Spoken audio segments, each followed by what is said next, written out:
I'm going to show you a quick shortcut for creating absolute references, and you can use this when you're typing or editing a formula. So first of all, what is an absolute reference? An absolute reference is a cell reference that stays locked on a specific cell or cell range, even if the formula is copied.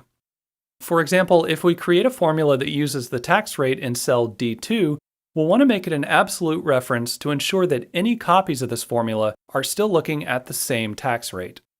Generally, the way to do this is to type $signs before the column letter and row number, but there's a faster way. Just press the F4 key at the top of your keyboard. This will automatically add both $signs with a single keystroke.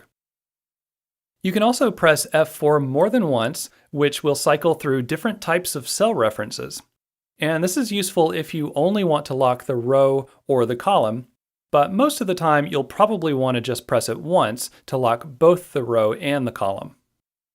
Now, on some keyboards, you may have to hold down the function key and then press F4, and that's because the F4 key sometimes controls your computer's volume or screen brightness by default.